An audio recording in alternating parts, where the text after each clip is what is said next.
this was really, I think, the only option. I think for Marcus Stroman, he had to take this. It just made the most sense. And for the team, it's great. I mean, they're gonna need him in that rotation. They're gonna need, they were gonna have to go out and get several arms. They're still gonna have to go out and get at least a couple. I would imagine, maybe more. But it definitely provides some steady presence, at least in that rotation.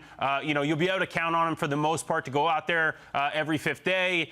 You'll be able to count on him to have at least a fairly solid season.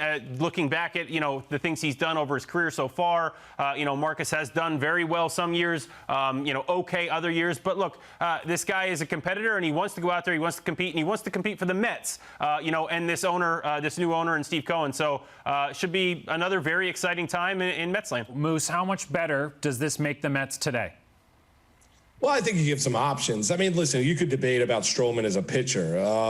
He's underwhelmed. He's 51-47 for his career. I think he made the smart business decision for himself to get the $18.9 million. I think it works for the Mets because I think you're going to get a highly motivated guy that's looking to make bank after next season.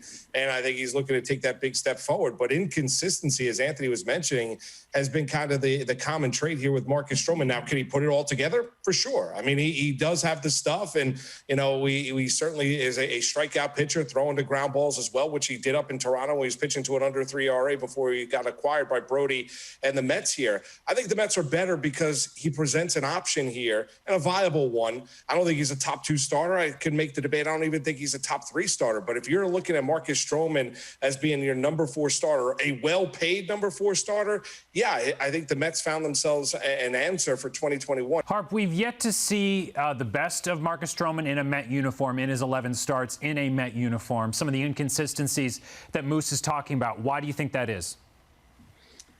Well, Doug, I think coming over here, he talked a big game, if you remember, and I think he put a lot of pressure on himself. That might have been part of it to, pitching in his hometown.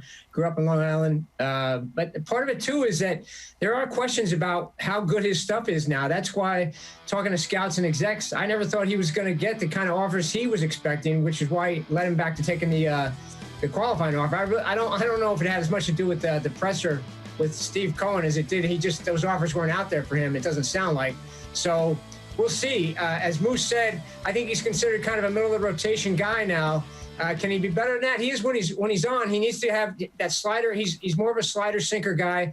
He doesn't get the swings and misses that a lot of guys get in today's game. He's got to be down in the zone, get guys to chase and get weak contact, and he needs some defense behind him. So going to be interesting to see how it plays out for this team.